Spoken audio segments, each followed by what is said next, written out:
जय श्री राधा रानी सरकार की, जय श्री कृष्ण भगवान की, जय माघ मास महत्यम्य की। मंदिर श्री बंसी वाले महात्मा यूट्यूब चैनल की ओर से हम आप सभी भक्तों का हार्दिक अभिनंदन करते हैं।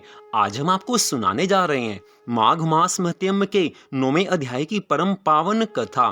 पिछले अध्याय की कथा में आपने सुना था कि किस प्रकार विकुंडल ने यमदूत से पूछा है कि कौन कौन से कर्म करने से मनुष्य यमलोक को प्राप्त नहीं होता। अब उससे आगे की कथा। बोल श्री राधा कृष्ण भगवान की जय। बोल माघ मास महत्यम्य की जय। यमदूत आज भी कुंडल से कहने लगा है कि तुमने बड़ी सुंदर वार्ता पूछी है। यद्यपि मैं पराधीन हूँ, फिर भी तुम्हारे स्नेहवश अपनी बुद्धि के अनुसार बतलाता हूँ। जो मनुष्य मनसा वाचा कर्मणा से कभी किसी को दुख नहीं देते, अर्थात जो मन से वचन से और कर्म से किसी को दुख नहीं देते, वे यमलोक में नहीं जाते। हिंसा करने वाले मनुष्य कभी उत्तम गति को प्राप्त नहीं होते। हिंसा करने वाले चाहे वेदों को पढ़ने वाले हों, चाहे वो यज्ञ करने वाले हों, चाहे तपस्या करने वाले हों, चाहे वो दान पुण्य कर्म करने वाले हों, लेकिन हिंसा करने के कारण उनको उत्तम गति प्राप्त नहीं होती। अहिंसा सबसे बड़ा धर्म तप और दान ऋषियों ने बतलाया है। जो मनुष्य जल या पृथ्वी पर रहने वाले जीवों को अपने भोजन के लिए मारते हैं, वे कालसूत्र नामक नरक में पड़ते हैं और वहां पर अपने शरीर का मांस खाते और रक्त पीप का पान करते हैं तथा पीप की कीच में उनको कीड़े काटते हैं। जो हिंसा करते हैं वो इस लोक में अंगहीन होते हैं। इसलिए इस लोक तथा परलोक में सुख की इच्छा करने वालों को कभी भी मनसा वाचा कर्मणा दूसरे का द्रोह नहीं करना चाहिए, हिंसा नहीं करनी चाहिए। जो हिंसा नहीं करते उनको किसी प्रकार का कोई भी भय नहीं होता। जिस तरह सीधी और टेढ़ी दोनों प्रकार की बहने वाली नदियां समुद्र में मिल जाती हैं, वैसे ही सब धर्म अहिंसा में प्रवेश कर जाते हैं। ब्रह्मचारी, गृहस्थ, वानप्रस्थ तथा यति सभी अपने अपने धर्म का पालन करने वाले और जितेंद्रिय रहने से ब्रह्मलोक को प्राप्त करते हैं। जो जलाशय आदि बनाते हैं और सदैव पांचों यज्ञ करते हैं, वे यमलोक में नहीं जाते। जो इंद्रियों के वशीभूत नहीं हैं, वेदवादी हैं और नित्य ही अग्नि अर्थात हवन यज्ञ का पूजन करते हैं, वे स्वर्ग को जाते हैं। जो नित्य प्रति भगवान जी की पूजा आराधना करते हैं, पूरी श्रद्धा भावना से भगवान जी का भजन करते हैं, वे भी कभी यमलोक में नहीं जाते। युद्ध भूमि में जो शूरवीर मृत्यु को प्राप्त होते हैं, वे सूर्यलोक को प्राप्त होते हैं। जो स्त्री शरण में आए हुए तथा ब्राह्मण की रक्षा के लिए प्राण दे देते हैं, वे कभी स्वर्ग से नहीं लौटते।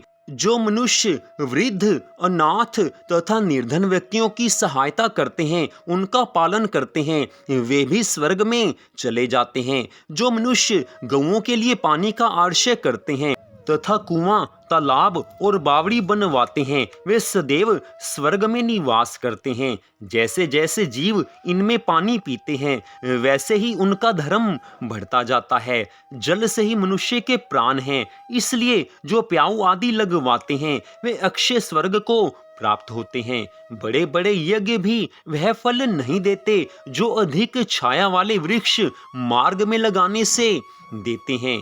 जो अच्छे फल और अच्छी छाया वाले मार्ग के वृक्षों को काटता है, वह अवश्य ही नरक में वास करता है। इसलिए छायादार वृक्षों को कभी भी नहीं काटना चाहिए। छायादार वृक्ष स्वयं गर्मी सहकर, सर्दी सहकर सबका भला करते हैं। इसलिए जो ऐसे वृक्षों को काटते हैं, वो भयंकर पाप कर्म करते हैं और उनको अवश्य ही नरक में वास मिलता है। तुलसी का वृक्ष लगाने वाला सब पापों से छूट जाता है। तुलसी श्री हरि विष्णु भगवान जी को अति प्रिय है, श्री राधा कृष्ण भगवान जी को अति प्रिय है। जिस घर में तुलसी जी का वन है, वह घर तीर्थ समान है।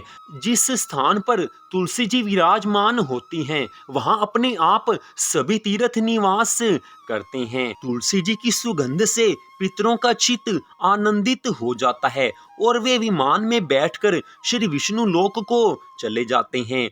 नर्मदा नदी का दर्शन, गंगा जी का स्नान और तुलसी दल का स्पर्श, ये सब बराबर बराबर फल देने वाले हैं।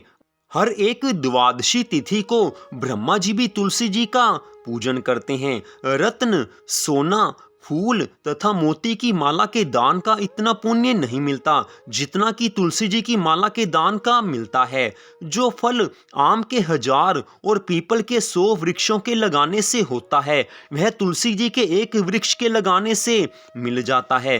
पुष्कर आदि तीर्थ, गंगा आदि सब नदियां, वासुदेव आदि सब देवता, सबके सब तुलसी जी में वास करते हैं। इसलिए तुलसी जी का वन घर में अवश्य होना ही चाहिए। तुलसी जी का अगर एक पौधा भी घर में लगा हो तो उस घर में सुख संपत्ति आनंद का वास प्रभु जी की कृपा से हो जाता है।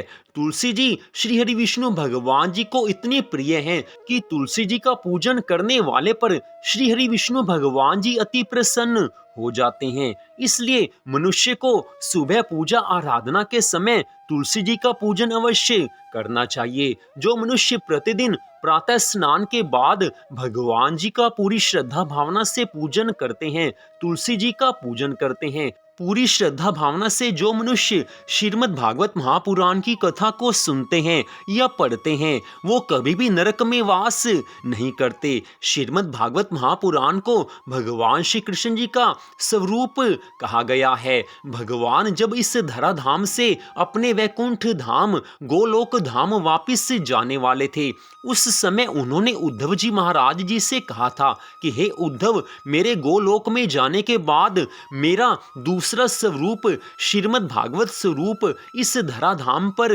रहेगा। जो मनुष्य श्रीमद् भागवत महापुराण का प्रतिदिन पाठ करेंगे, सुनेंगे, उनके ऊपर सदा मेरी कृपा बनी रहेगी। जिस घर में श्रीमद् भागवत महापुराण का पाठ प्रतिदिन होता है, उस घर में कलयुग का प्रवेश संभव नहीं होता।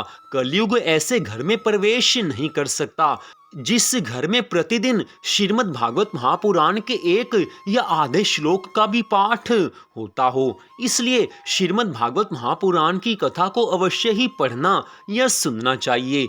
श्रीमद् भागवत महापुराण को सभी पुराणों में से सर्वश्रेष्ठ माना गया है। जो इसका आश्रय लेते हैं वो कभी नरक में वास नहीं कर सकते, वो भवसागर से पार हो जाते हैं। इसलिए श्रीमद् भागवत महापुराण की कथा को अवश्य पढ़ना चाहिए या सुनना चाहिए। जो मनुष्य एक बार, 2 या 3 बार रेवा नदी से उत्पन्न भगवान शिव की मूर्ति की पूजा करता है अथवा स्फटिक रतन के पत्थर में आप से आप निकले हुए तीर्थ में, पर्वत या वन में रखी हुई भगवान शिव की मूर्ति की पूजा करता है और सदैव ओम नमः शिवाय इस मंत्र का जाप करता है, पूरी श्रद्धा भावना से जो भगवान शिव शंकर भोलेनाथ जी के चरणों में अपने मन को लगाता है, वो कभी भी नरक में वास नहीं कर सकता। ऐसे मनुष्य कभी भी यमलोक में वास नहीं करते।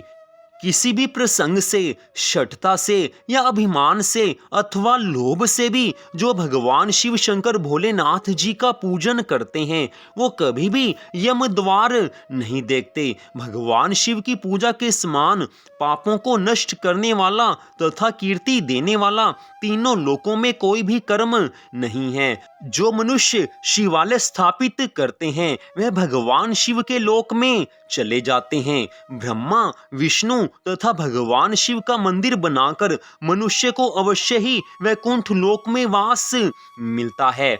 इसलिए यथाशक्ति भगवान की भक्ति तो करनी ही चाहिए। अगर प्रभु ने सामर्थ्य दी है तो मंदिर आदि बनवाना चाहिए, नहीं तो मंदिर आदि बनवाने में सहयोग करना चाहिए। जो भगवान की पूजा के लिए फूलों का बाग लगाते हैं वे धन्य हैं। जो माता पिता, देवता और अतिथियों का सदैव पूजन करते हैं वह ब्रह्मलोक को प्राप्त करते हैं। मनुष्य जीवन भगवान की कृपा से मिला हुआ है। इस मनुष्य जीवन में जो भगवान की आज्ञा का पालन करता है, अर्थात भगवान की आज्ञा जो कि वेद शास्त्रों में बताई गई है, जो वेद शास्त्र के मार्ग के अनुसार पुराणों में सुनाई गई कथा के अनुसार अपने जीवन को व्यतीत करता है, वह सदा ही भगवान को प्रिय होता है। और जो भगवान को प्रिय होते हैं वो भगवान के धाम में जाते हैं। जो मनुष्य सदा भगवान की भक्ति में अपने मन को लगाते हैं वो कभी नरक यातना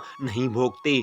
भगवान के अति प्रिय माघ मास में, वैशाख मास में, श्रावण मास में, कार्तिक मास में, पुरुषोत्तम मास में जो मनुष्य सब धर्म कर्मों का पालन करते हैं वो अवश्य ही भगवान को प्रिय होते हैं। वो कभी भी नरक में वास नहीं कर सकते, उनको भगवान के धाम में सदा के लिए स्थान मिल जाता है।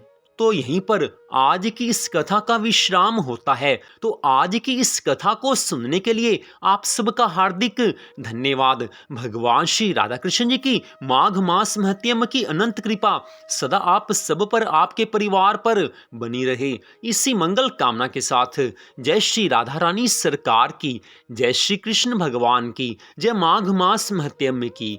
जय जय श्री राधे, जय जय श्री राधे, जय जय श्री राधे श्याम।